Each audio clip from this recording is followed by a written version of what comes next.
Damascus, Syria, the oldest capital city on earth, in the heart of the Arab world. Following a year in the lives of 4 schools in Damascus, we look at Syria's next generation. What is life really like in this high-pressure crossroads of the Middle East? There are signs that Syria is opening up, but it remains dominated by a single party and Syrians have limited political freedom.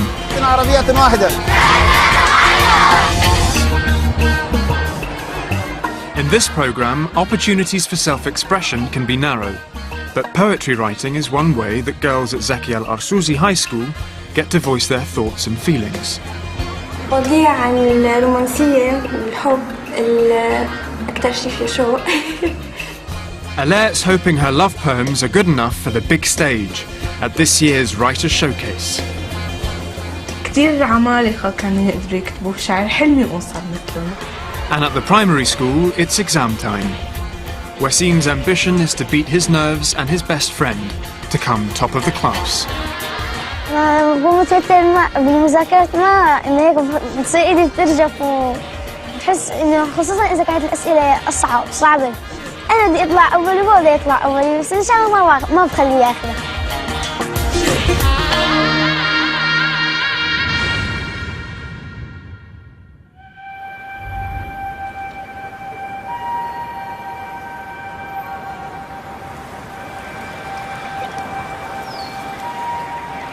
It's late autumn in Damascus.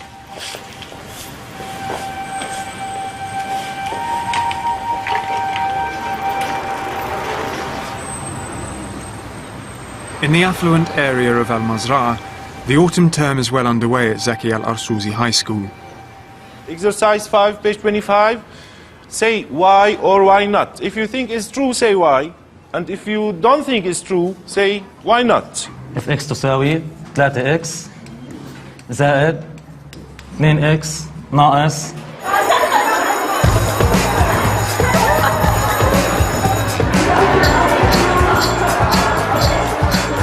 Zaki al-Arsouzi is home to 1,200 girls between the ages of 15 and 18.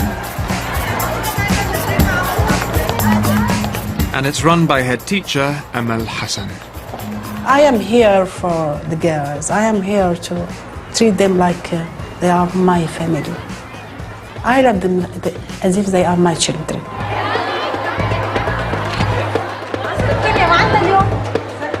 بس لسه عمضناها بس نمنع البنات يفوتوا ما بنخلي حدا يفوت وبنخلي اساتذه بس نفتح لهم الباب ونسكرها عملت النواطي.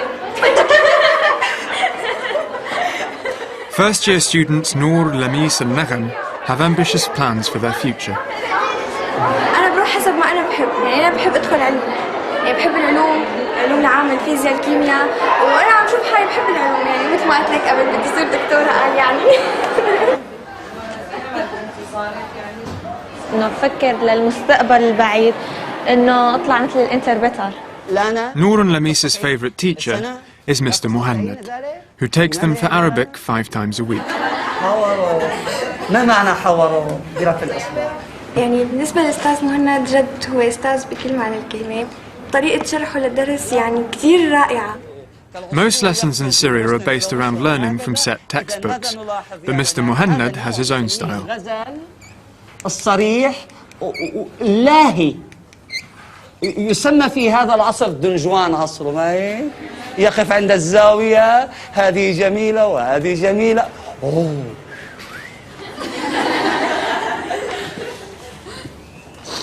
وردة حمراء وتتفاجأ أنه كل يوم ماذا يفعل الفعل ليس مع الوردة مع فتاة وفتاة. إذا هذا نمط من أنماط الغزل وله يعني عم يأكد لنا إنه كل شيء هيك بالحياة عنا مرتبط ببعضه، يعني عم يربط لنا كياننا بديننا بلغتنا بكل شيء. هذا عمر بن أبي ربيعة. Mr. Mohannad teaches the rich tradition of Arabic poetry as part of the national curriculum.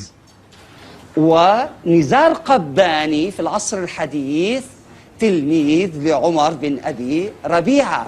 إذا هناك خط نوع من أنواع الغزال مدرسة نشأت في الجاهلية في عصر ما قبل الإسلام وما زالت مستمرة إلى عصرنا الراهن الحالي وستستمر هكذا سنة But creating their الحياة. own poems isn't part of the syllabus.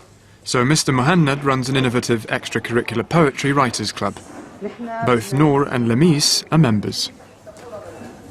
واجبي أن أمنح بناتي أبوي المناخ التربوي الذي يساعد على إطلاق مكنونات التعبير، المشاعر الخفية، الفكرة من عالم العتمة إلى عالم النور. فأكثر شغلة إنه تخلي الناس يستمعوا لإلي، بوجه اهتمامهم لإلي. ليه بحب أكتب شعر؟ قلت لك أنا إنه بهتم بالشعر كتير وبحبه، وهيك بكتب إنه أحاسيسي لما بطلع بكون هيك ما عارفة شو بدي أعمل، في شي عم يخطر ببالي هيك، بس يطلع معي أي جملة فورا بيجي بكتبها هيك يعني بدون إرادتي أنا.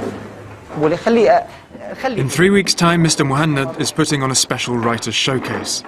It's a chance for a hand-picked number of the girls to perform their own poems in front of a panel of established Syrian writers and ministry officials, as well as hundreds of family and friends. Today, the club is meeting to come up with a suitably poetic title to sum up the event, and Mr. Muhannad has invited the head teacher to help. موضوعنا الأساسي الآن لا تريد الست أمل الحسن أن تفرض عنوانا لهذا الملتقى. أقول من هنا طار الحمام، ربما من قلبي وربما من عقلي وربما من هذه الثانوية ومن دمشق ومن سوريا ومن أرض العرب ومن مصر. رنيم أطلق الخيال بقوة. سيحلق عصفور من دمشق. عصفور هو نفسها، هو روحها، هي تجربتها، هي مقيدة، هي تعاني من قفص ليس من حديد المعادن، من حديد المجتمع، من حديد الحياة. هاتي ما عندك يلا بنتي. تفجر الحرية. تفجر الحرية. تفجر الحرية. تعال. هي بدأت تحس في هذا النادي بأنها بدأت تعانق الحرية، تلامس الحرية. أنت شو مين لاحظ اللي هذا كلها الحرية، البحث عن الحرية. الحرية نعم. هو الحقيقة. البحث عن الحرية. البحث عن ما معنى ذلك؟ يبحث. قولي من تكتب؟ بذيرات بحاجة إلى نور، بحاجة إلى نور. هي عندها فيما يبدو عقل نباتي. تحليق يراع كلمة قلب. بلسم الروح. حكاية من دفتر العشاق. وضياء عين. كسر أغلال الأوهام. With all the suggested titles on the board, Mr. Muhannad takes a vote for the one they think is best. أنت مع هذا العنوان؟ ارفعي يدك. But 2 titles have tied with 11 votes each. It's between Ala Assef's suggestion, Tales from a Lover's Notebook, and head teacher Amal Hassan's title, A Ray of Hope. فمضطرين نحط إما شعاع أمل أو من هنا طار الحمام. لا دفتر العشاق لا. جميل، هي أجمل وحدة فيهم حكاية من دفتر العشاق. الجمالية. أمل عنوان واحد مو عنوانين. تريد دمج. من هنا طار شعاع أمل. شو هذا التآلف هذا؟ والله حلو. بنات حتى نختصر، إذا اعتمدنا هذا العنوان. هنا شعاع أمل. One of the keenest members of the Poetry Writers Club is 16-year-old Ala Assef. تفضلوا.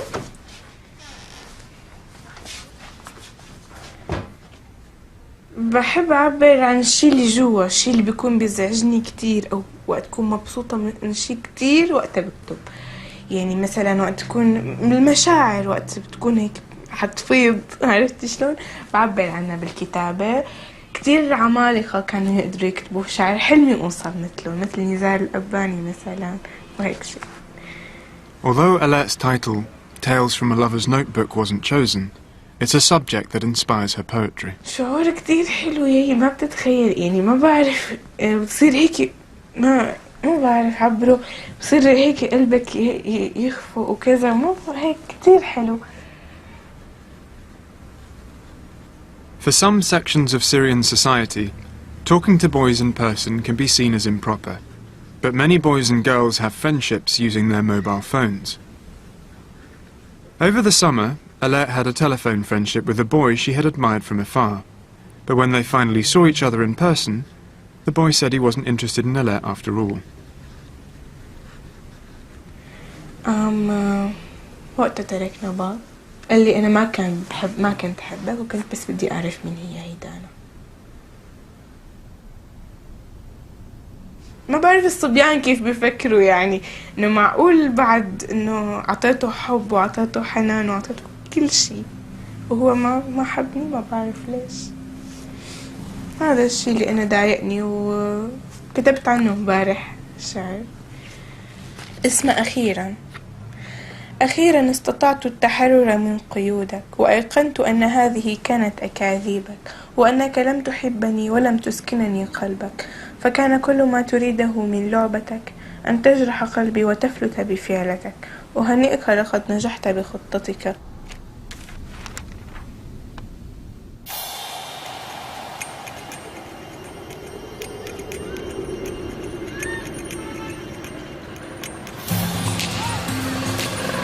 Maliha is a small suburb on the rural outskirts of Damascus.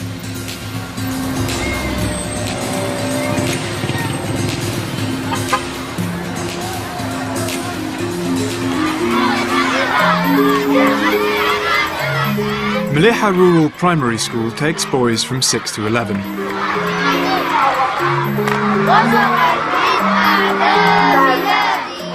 It's run by head teacher Sohal Inglizi.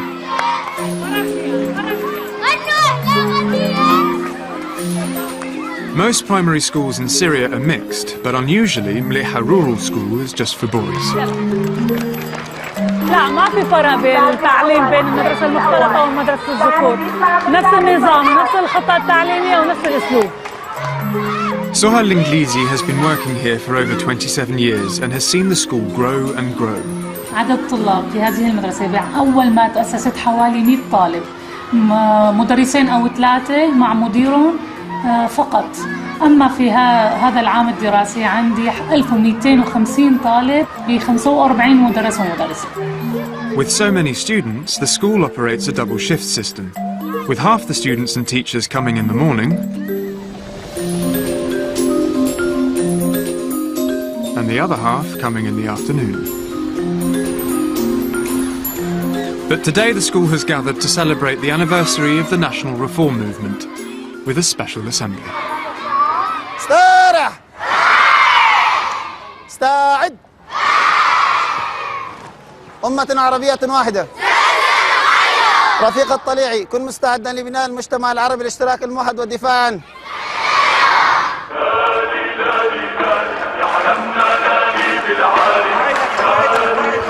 Learning to love your country and your rulers is an integral part of school life in Syria.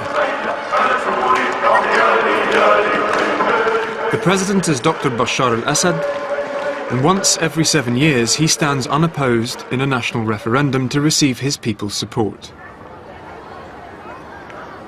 Serious opposition to the government isn't tolerated and can lead to imprisonment. Today's festival commemorates the country's corrective movement and Bashar's father taking power in 1970. نحتفل اليوم بذكرى 16 من تشرين الثاني، ذكرى التصحيح الذي جاء كشعاع الشمس المتساقط على الوجوه أملا وبسما، أعطت الحرية والكرامة والثقة والتعاون، وكل عام وأنتم وشعبنا وقائدنا المفضل الرئيس دكتور بشار الأسد بألف خير.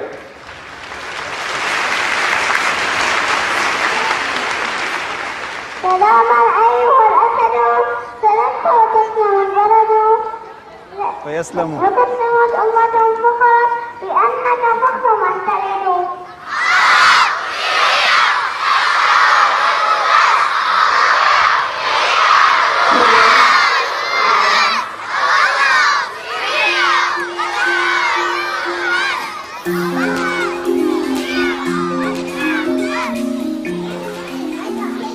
The country's Ministry of Education sets a national curriculum which is followed by every school in Syria. B, C, very good, hurry up, C, very good, D, E. Because it's in a semi-rural area, Maliha Rural School has a special emphasis on agriculture, complete with its own small farm and a dedicated agriculture teacher, Mr. Bashar. 11-year-old Wasim is in his final year at primary school. Once a week he has a lesson in the field. تحبوا دروس العملية؟ هلا رح نشتغل شغلتين بالدرس هذا. بدنا نكعب الأشجار بمادة الكلس، انتبهنا؟ طيب. هاي الكلس داب بالمي، حطها بجنب العمود. هلا انتبهوا لعندي. انتبهوا كيف نحن بدنا ندهن كعب الشجرة بالكلس. الكلس هذا شو فائدته للأشجار؟ مين بيعرف؟ يحميها من الحشرات الضارة. إذا يحميها من الحشرات الضارة. بنروح لهنيك لعند أشجار الزيتون. يلا روحوا معه اثنين ورا.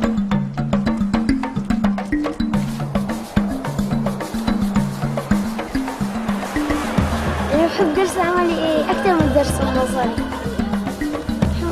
لأنه الدرس النظري بنضل قاعدين بالمقعد وإنه عم ناخذ الدرس ونحن قاعدين، والدرس العملي ونحن عم نعمل فيه، نحن عم نعمل إنه عم نشتغل ناخذ الدرس. يعني دوري هون بعطي دروس نظرية وطبق الدروس النظرية بشكل عملي للتلاميذ. ودائما هون يعني بمجتمعنا العلاقة قوية بتكون بين الطفل أو بين المجتمع بشكل عام والأرض. يعني الموظف بيشتغل بالأرض، الطبيب بيشتغل بالأرض، المحامي بيشتغل بالأرض، فالعلاقة دائما هون متينة بين الإنسان وبين أرضه. Wasim's dad is a tailor. Like many people in the area, he owns a small plot of farmland near the family home.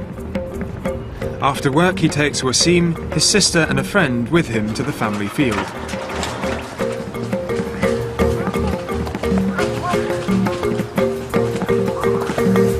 يعني هو الشغل بالأرض، يعني في مثل بيقول بجوهر البدن.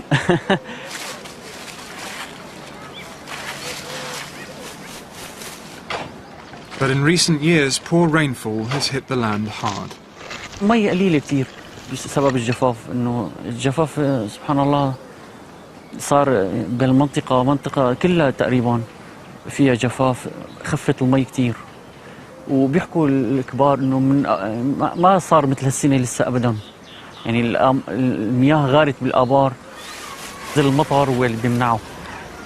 لكن العوامل الجوية بتقول ارتفاع درجة الأرض، الحرارة، ارتفاع يعني هي العوادم من المعامل، السيارات عم تتأثر الأرض، بس عم بيجي غيوم، يعني ما عم بتنزل المطر. يعني هيك علميا بيقولوا، لكن أنا بقناعتي إنه كله بيد الله عز وجل، هو بينزل المطر وهو بيمنعه.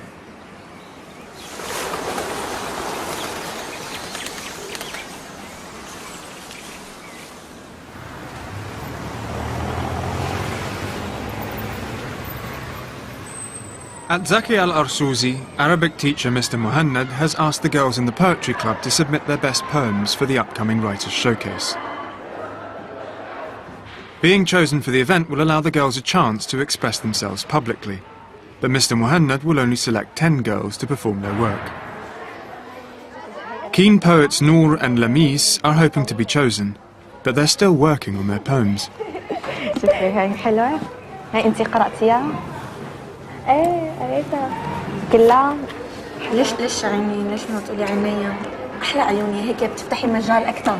ممكن احلى ما؟ Alaa has handed in 2 poems.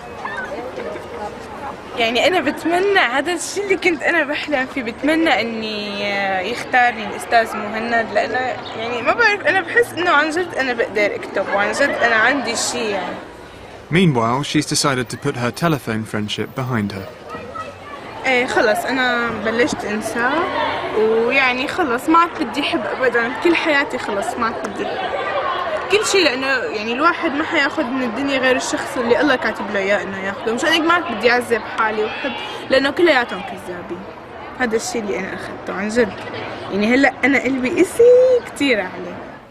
الموضوع الغالب في الكتابات هو أنها تكتب عن نفسها، عن تجربتها، عن مشاعرها، عن مراهقتها بألوان المراهقة. بعبر فيه عن كل شيء أنا بدي إياه. ممكن إني أنا ما أحكي بالحكي بس أعبر بالكتابة. أكتب عن كل شيء، عن الحب، عن الوطن. الشعر ممكن تكون مرقت على أغنية مثلا أو مسلسل أو سمعت شيء سيري أو هيك، تأثرت فيها كتير، حسيت حالي إنه أنا البطلة بهذا القصة اللي سمعتها. قصة الحب اللي بكتبها دائما إنه هي دائما بين اثنين وما بتنتهي بنهايات سعيدة، تنتهي نهايات ما حلوة.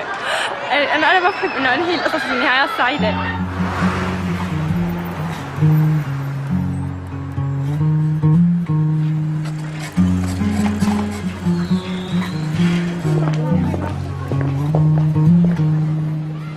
At the primary school, they're getting ready for the midterm exams. جملة في صيغة المفرد العاقل هو الذي ينتفع بتجاربه. Regular testing is an important part of the curriculum in Syria. Primary school pupils take exams 6 times a year. طبعا الامتحانات بتخلي الطالب يتشجع انه يدرس اكثر مشان يسبق رفيقه. بعد نهاية كل مذاكرة يتم تنسيق الطلاب المتميزين، ولكن هذا الامتياز البسيط أو هذه الهدية الرمزية تعطي التلميذ دافع كبير لأن يعمل على الاجتهاد أكثر وعلى الانضباط أكثر، ويجعل التلاميذ الذين لم يتفوقوا أيضا يساعدونهم على التعزيز أيضا ليتابعوا زملائهم أو ليسايروا ويواكبوا زملائهم ويبقوا من المتفوقين. Last month, Wasim came in joint second place with his friend Abdullah. This time, they're both determined to come out on top.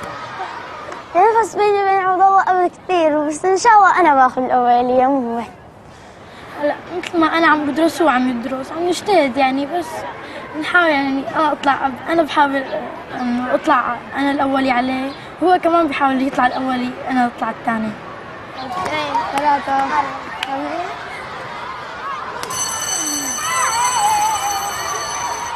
أنا بدي أطلع أولي وهو بده يطلع أولي، بس إن شاء الله ما بخليه ياخذه.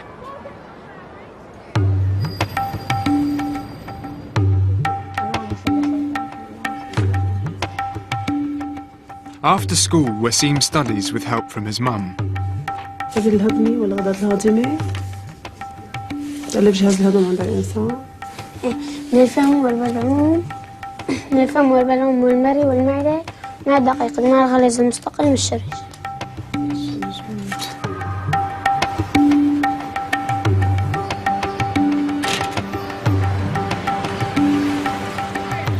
Once he's finished studying, Wasim attends his local mosque where he's learning how to memorize the Quran.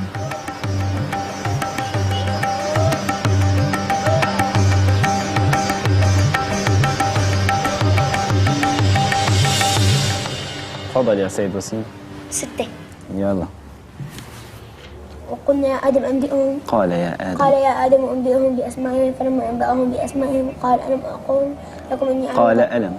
قال ألم أقل لكم إني أعلم غيب السماوات والأرض وأعلم ما تبدون وما كنتم وأعلم ما تبدون. تزبط ولا الحلقة؟ In between practice, Wasim's teacher talks to the boys about their studies. أحلى شيء بالبني آدم إنه ينظم وقته. شلون ينظم وقته؟ يعني كل شيء يعطيه حقه. هذا الفرق بين الشاب والولد.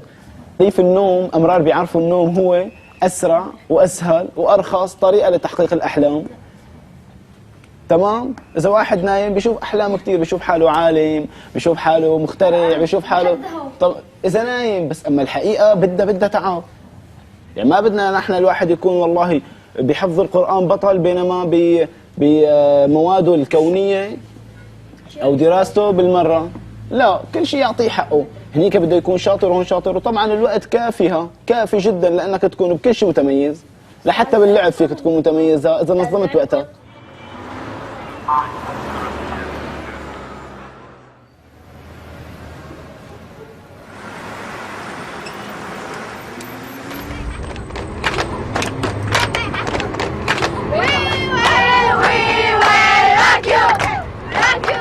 Today, keen poets Noor and Lamis are going on a school trip.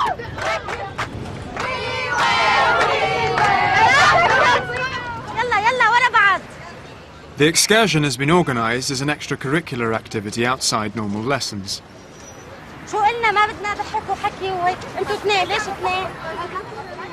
They are visiting a national monument on the outskirts of Damascus, commemorating Syria's role in the October War of 1973.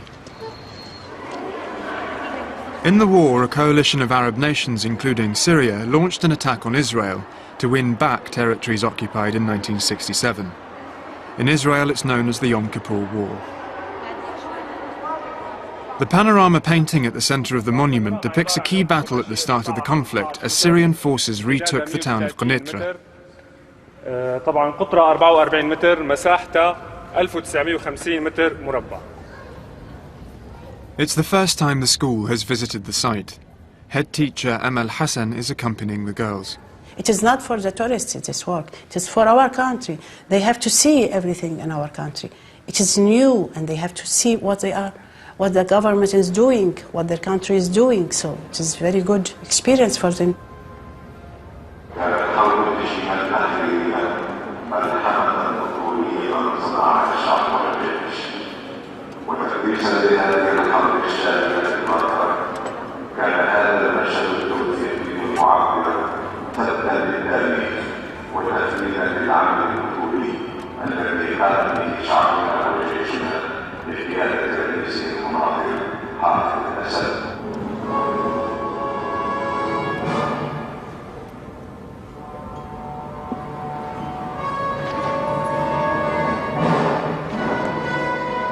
Despite winning back some territory, including the city of Quneitra, Syria did not regain control of the Golan Heights, which remain occupied by Israel. In recent years, on-off indirect talks between Syria and Israel haven't been able to resolve the return of the Golan Heights. They remain a key sticking point.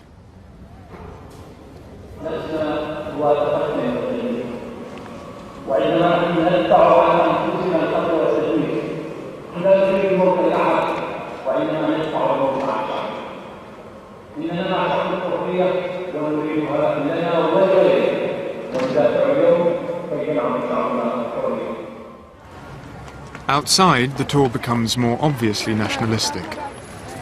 هلا نحن هون بالجهة الغربية للبانوراما عندنا معرض للأسلحة الإسرائيلية اللي هن غنائم حرب تشرين، تمام؟ كيف جبناهم؟ طيب لكم كيف؟ الإسرائيليين كتير شو جبناء، لما كانوا يشوفوا الجنود السوريين هاجمين على الدبابات بالسلاح الأبيض، فهمتوا علي؟ كانوا يخافوا يتركوا المركبات تبعوتهم ويهربوا، تمام؟ ليش؟ لأنه فلسطين من الأصل مو لإلهم، فهمتوا علي؟ فهن هي الأرض مو لإلهم، في حدا بيدافع عن أرض مو لإله بيقول لك ليش لحتى أقتل حالي أنا، تمام؟ ما بدافع عن أرض مو أرضي، فلذلك طبعاً هن كانوا يتركوا الدبابات ويهربوا. The politically charged language has made an impact on poet Lamis. يعني كثير شغلة حلوة إنه تفرجنا وتذكرنا، خاصة إنه أبي إنه جاية لهالأحداث ودائما بيحكي لنا إنه كيف كان يشوف الطيارات من فوق وهيك. يعني شعوري أكيد مبسوطة كثير إنه منتمية لهالبلد. إيه منتمية لهالبلد.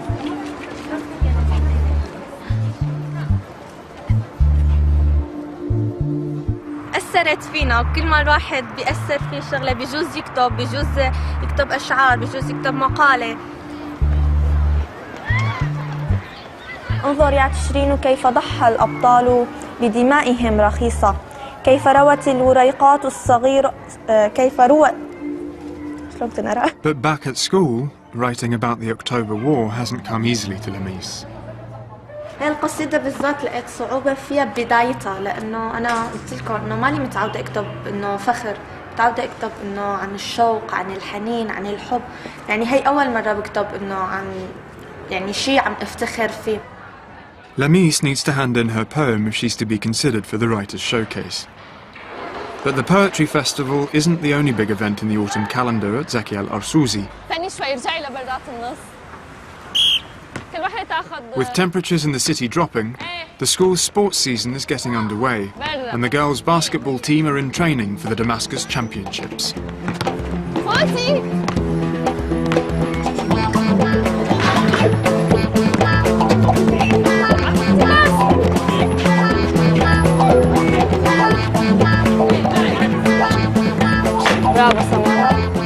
17-year-old Samara is a science major in the 11th grade. يعني أصحابي بيقولوا لي مايكل جوردن لأنه قوية، يعني عندي جثة، يعني إذا بفوت بحدا بخبطه بروح له كل شيء عنده. سمارة البوس تبع الفريق يعني كتير قوية، إذا كان 5 خصم إنه بتفوت بيناتهم ما عندها مشكلة. حلو هينا. أنا أكثر شيء إنه كوني بعرف يعني ألعب وبعرف إنه هاي وكثير بقاتل، يعني إذا عصبت بالجيم كثير يعني بقاتل بقوة يعني. عطي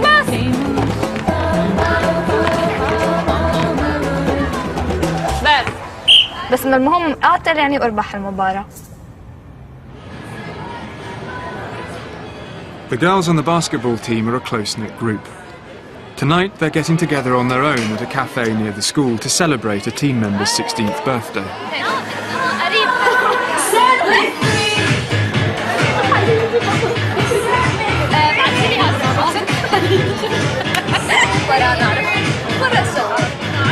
They've been a group of friends for years.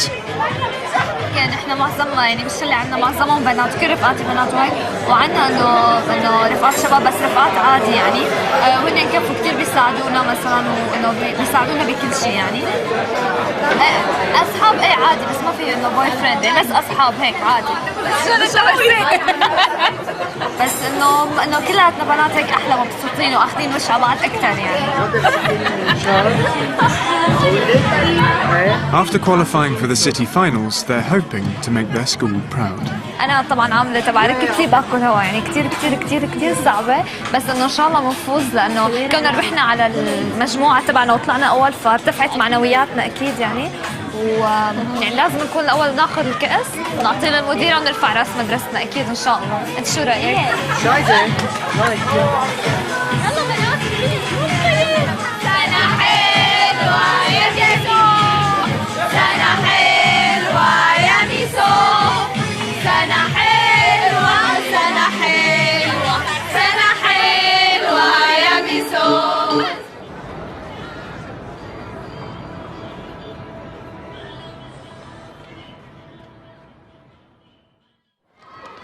At the primary school, it's exam time. أسئلة مذاكرة اللغة العربية للصف الخامس تشرين الثاني. Okay, boys. Turn the page. For the next week, everyone from the ages of 6 to 11 will sit an exam in each of their subjects.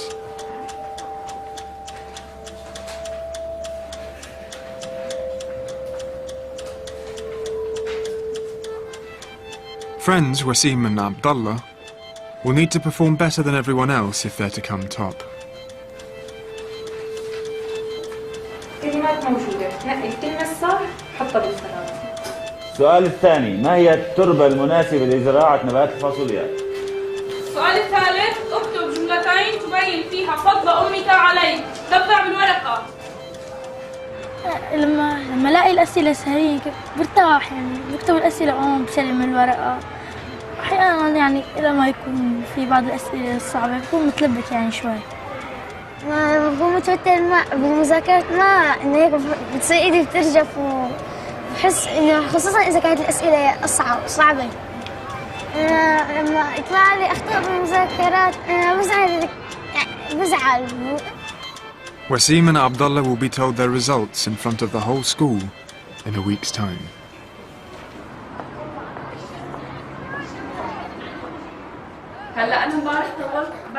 The Damascus City Sports Finals are within sight. The school has invested in a new red kit for the basketball team. Samara and the team are spending all their free lessons on court. سمعت المدرسة معتمدة علينا كمان، يعني نحن الخمس بنات أو يعني حتى 12 بنت، إنه نحن إذا عملنا شيء حيأثر المدرسة كلها يعني سمارة إذا خسرنا كثير بتزعل لأنه هي حطت كل جهودها.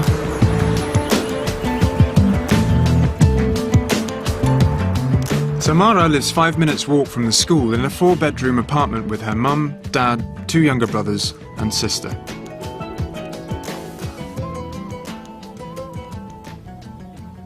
The these photos when I was little girl. Here I was in my old home. I born in America, and my dad was working there. I like the life there, but all my friends are here in Syria. Those are my family, cousins, father, mother, my grandmother, my grandfather. This is my book. Samara keeps a written diary, but like many young people in Syria, the internet is an increasingly important part of her life. I have friends in Italy by the internet. I go to MSN Messenger, okay, and I get their emails, and we start talking about chatting. Then we have a mic, then webcam, everything. This page is talking about what I'm gonna to do when I finish my school and my study. I want to continue playing basketball and play in NBA.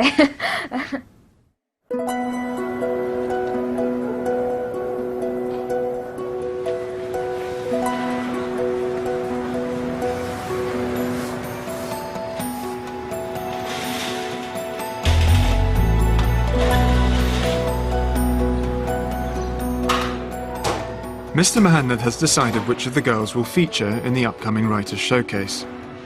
He's asked the selected students to meet him in the science lab.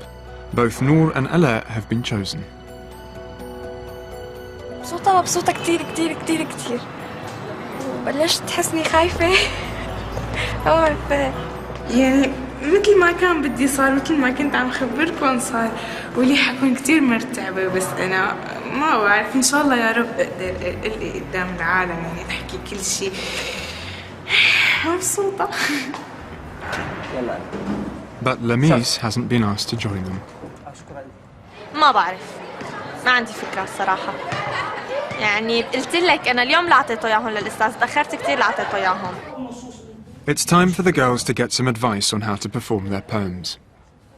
نأخذ نفسا عميقا. لا تنظري إلى الجمهور، انظري إلى الجمهور كأنه ماذا؟ شخص أليف. نتدرب في قراءة النص. هناك أماكن وقف، هناك أماكن وقف، يعني لا نقرأ بسرعة هدين. عندك استعداد أنه نيجي له؟ نور، افترضي الآن جمهورك أمامك يا نور، تعالي. لا بأس. تابعي. أنت عجوز؟ لا. تحبين القعود؟ تحترمين نصك؟ تقفين؟ تتحدي الجمهور؟ أسرعي. سرى نهر سرى نهر في غرفتي. أعيديها. سرى نهر.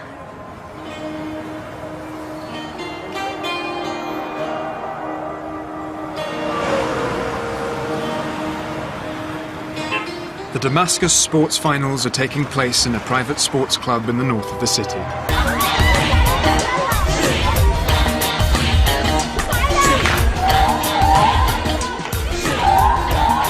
Over 3 days, the qualifying teams are competing for trophies in volleyball, handball, and basketball.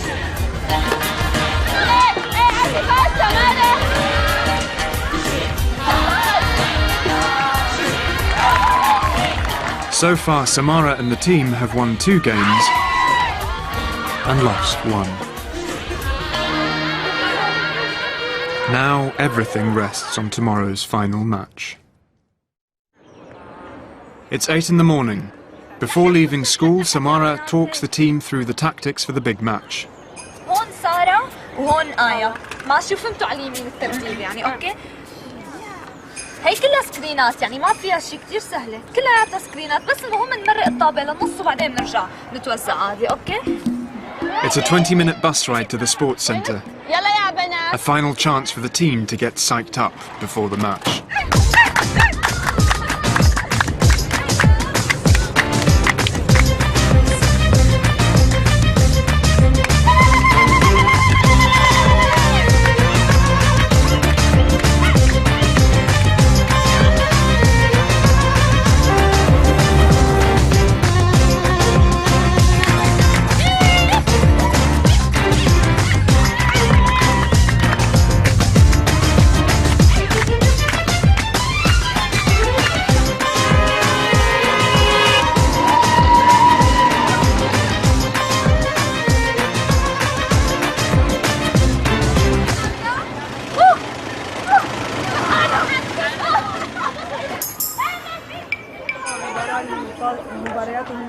خبر حلو.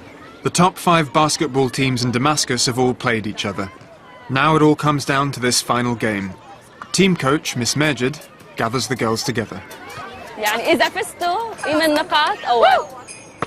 But they're up against a school that beat them by 30 points last year. حلو؟ يلا.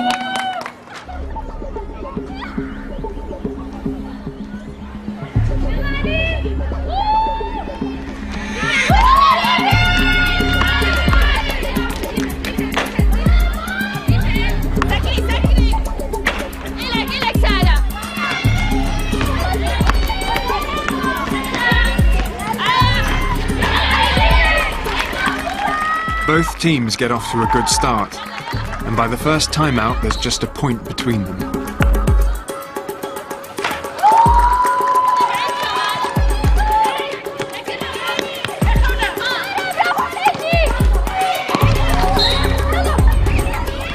But as the teams tire, things start to get tougher.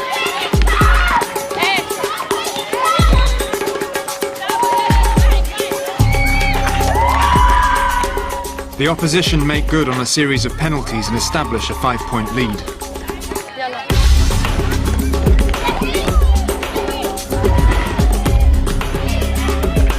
Zaki Al-Arsouzi's Reds keep scoring baskets but can't seem to narrow the gap.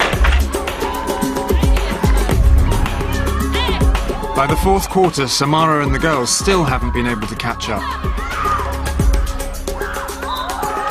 But a foul in the scoring area gives Zaki Al-Arsouzi a chance. Hiba has got 2 shots at the basket. يا حرام عليها. جاي بسرعة.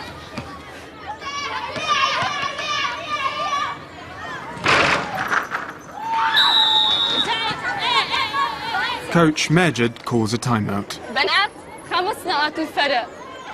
تعي 5 نقاط بس الفرق. ايه في 3 دقايق. بنات بتلحقي شوي شوي. ايه ماشي؟ معلش يلا خليكي بالنص لانه فيكي تقطعي من جوا، هنن تعبوا كثير لانه ماشي؟ يلا ارجعي.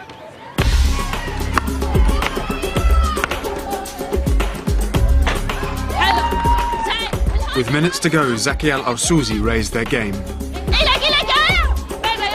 Now they need just 2 more baskets.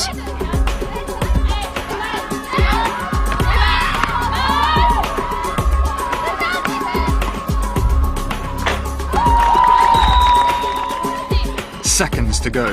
Zaki Al-Arsouzi just need 1 more hoop to take the title.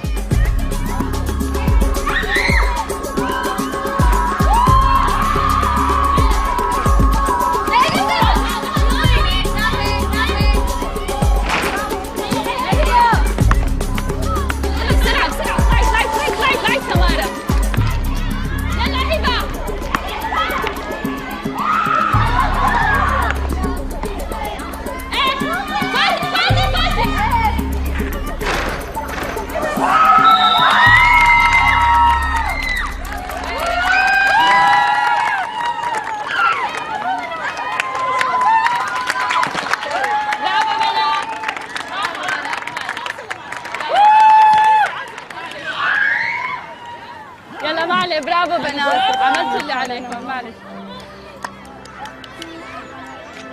حميدو. سارة يلا سارة خلاص. ليك حاجتك. حميدو بس ما علي، البنات عملوا اللي عليهم، لعبهم كان كتير حلو حتى لو خسروا ما عليهمش.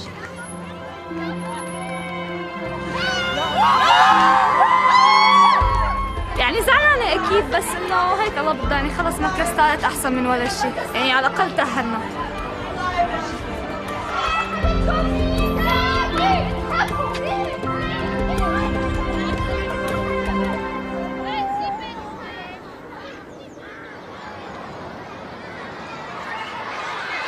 خامس بالأخير عندك على المشاري.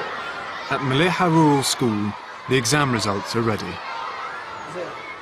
It's time for Wasim and Abdullah to find out who's come out on top. نحن الآن نكرم طلاب الصف الخامس، وقلنا بدنا نكون من الأوائل كلياتنا، بدنا نكون فعالين لنكون من الأوائل. وسيم سلاخو لعندي حصل على المركز الأول على مستوى طلاب الصف الخامس.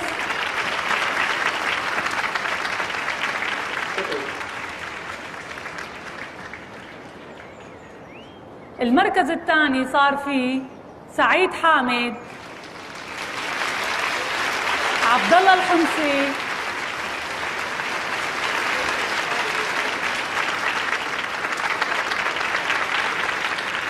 الثاني ضليت بالثاني لأن بالامتحان بدي لاقيك بالمركز الأول.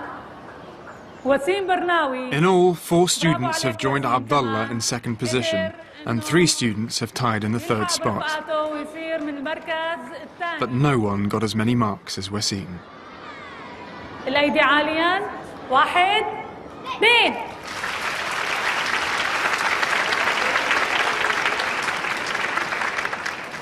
نون شين كاف ري نشكر هي. يلا دغري مندور حول الباحة والكل عم يصفوا لهم. الكل عم يصفوا لهم. ايدك لفوق يا خامس. دور خامس. دور حول الباحة. صفوا لهم. أقوى. يلا. كانت المنافسة بين عبد الله وحمصي كانت قوية كثير، بس اجت لعلامة كانت علامتي انه اكثر من علامة، فرقت يمكن علامتين او 3. ويعني مو غيار الشغلة انه وسيم انه طلع الاول، بس لازم يعني نجتهد وندرس. انا بتمنى المرة الجاية انه اكون الاول ضل بمركزي ويكون معي حدا، وكنت بتمنى انه يكون حدا انه معي، خصوصا عبد الله انه اعز صديق لي.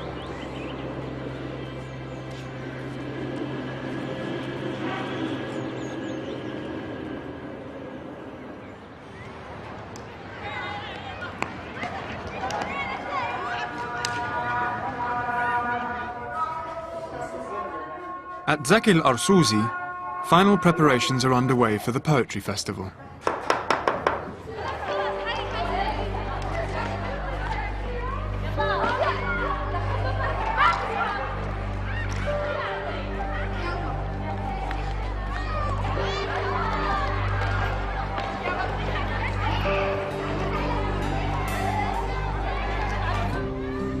أن يشعر مرة بقلبي أن ينظر إلى عيني.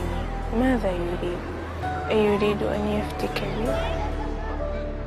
فسواد عينيك بلسم يشفي قلوب الأكوان، ورحيق شفتيك دواء لكل ظمآن. فاسقني منه إنما أنت وأنا عاشقان. تعالي واجلسي بقربي لأروي لك قصة الحب والأحلام. الله بكم أحب حبيبي، هذا الفستان وهذا الزمان وهذا وصارت غرفتي بستان.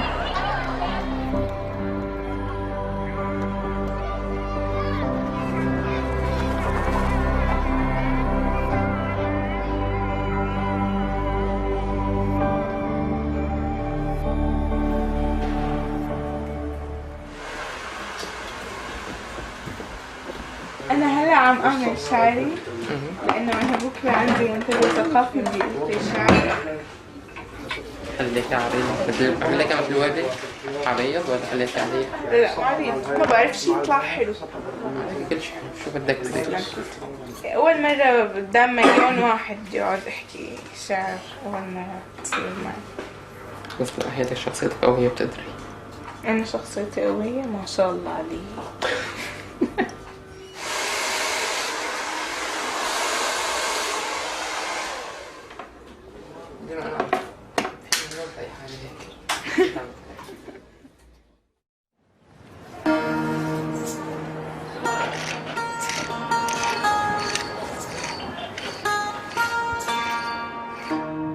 It's the day of the Writers' Showcase, and Mr. Muhannad is making some last-minute changes. إهماله لقلبه المسكين، هذا التفصيل الزائد بضعف الشعر اختزال وإيهام. هلا بقيان ساعة قبل الملتقى وأنا لهلا ما زبط معي، يعني ما بعرف يا الله شو بدي أعمل. There's also an 11th hour reprieve for Lamis. بلا توتر. الأستاذ اليوم إجا الصبح قال لي إنه بدك تلقي هيك وحدة صغيرة. أمس كانت منهارة تبكي. شاركتها ببعض المواقف، حاولت إرضائها، لكن استيقظت بعد منتصف الليل ما اطمأن قلبي. هي تبكي، فقرأت لها بعض شعرها، قررت أن تشارك، والآن هي سعيدة، هي ترقص كالفراشة.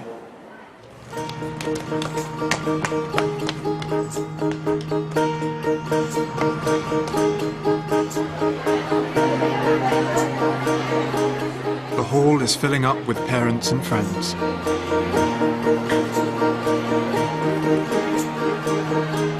Noor, Lamis and Alet are just minutes from their first public recital.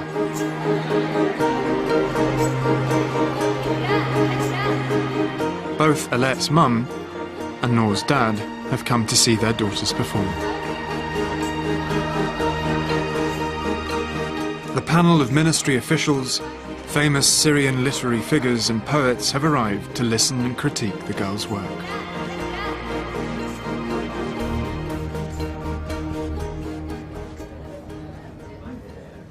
لا بأس، تفضلوا.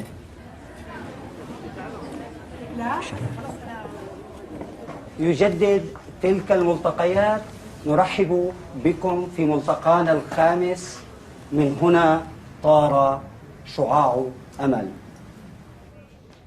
To start things off, Amal Hassan addresses the audience with a piece of her own creative writing. المحبة هي دافعي الوحيد للعمل.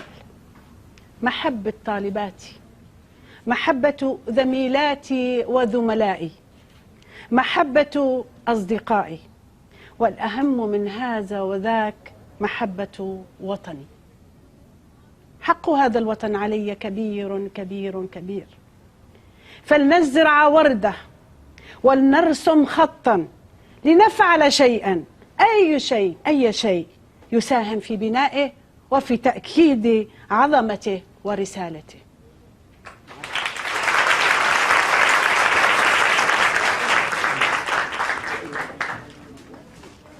أبتدئ بأميرات الكلمة في الأول الثانوي.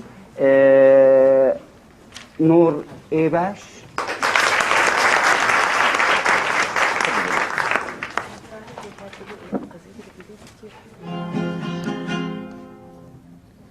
سرى نهر بغرفتي أرعبني، شرع خزانتي، رمى ملابسي، حرر فساتيني، من قيد في الأمس حابسي.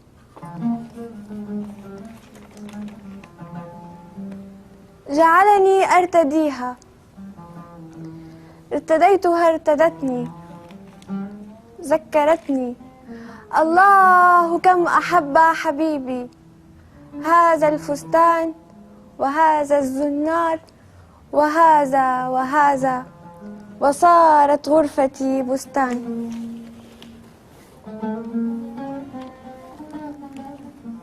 سرى نهر بغرفتي.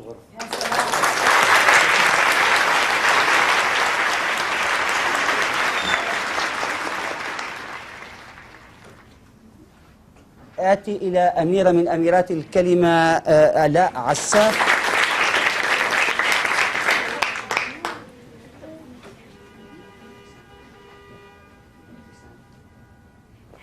يئست حلمت أن يكون لي، أن يشعر مرة بقلبي، أن ينظر إلى عيني. ماذا يريد؟ أيريد أن يفتك بي؟ لقلبي المسكين، لقد تحطم كل حلمي، فلم أحظى إلا بالضحكات الكاذبة التي أسعدت قلبي ثم أحرقته، وعادت بدايتي إلى بدايتي.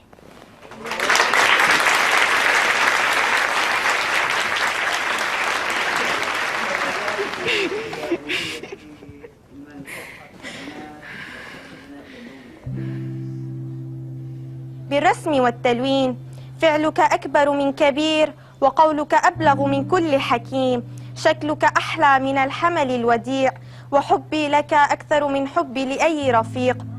أميرته يحاصرها حراس الأحزان حتى قمرها توارى خلف ظلال. وقد كانت تتعامل مع ناسها أمامنا، وكيف تغفل عيوننا عن حلم يقف ليقابل وجوهنا. لأجلك غرسة الفل والريحان ورسمت A peaceful world. No killing, no screaming. A world without wars, everyone's dreaming. A world without weapons, without fears, without suffering, without tears. A world where everyone loves the other, no matter nationalities, countries, or the color. A world where everyone treats the other like a human being, like a brother.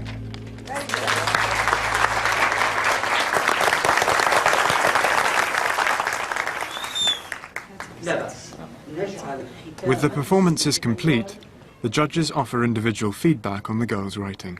آلاء عساف شعر جيد وعبارات موجزة لها دلالاتها التي تنبع من أعماق صبية. نور إيباش، أنا أقول لك يا نور إن نصك الذي سمعته هو نص شعري عالمي. هذه أنا لا أقول كلامي جزافا.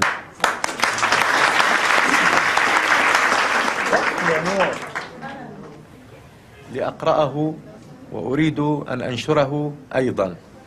أنا أهنئك على هذا النص وأهنئك عليه. تحكي شيء نور؟ نور تقولين شيئا؟ بس شكرا. جيد جيد.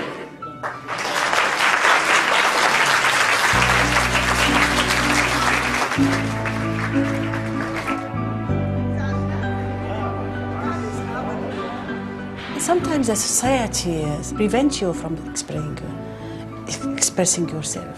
The tradition, everything around you, sometimes it prevents you, but nothing prevented the other girl from speaking about what they want in this life. And their family, their parents were there, and they were very happy to see their girls are speaking about love, about society, about everything. أنا كتير مبسوطة، يعني هيك مبسوطة كتير، ما بعرف، وعن جد يعني إن شاء الله يعني حسيت إنه الكل عجبه الشعر وكذا هيك. لما قالوا بدهم ينشروا لي إياها أنا واو طرت لفوق يعني بس لما شفتيني شلون هيك عم بعمل إنه عم طير كتير كنت مبسوطة وقتها. Next time on Syrian School, getting the best out of the best. Chess champion Werd represents Damascus in Beirut. And to find out more from the Open University about life in Syria, go to bbc.co.uk/Syrian School.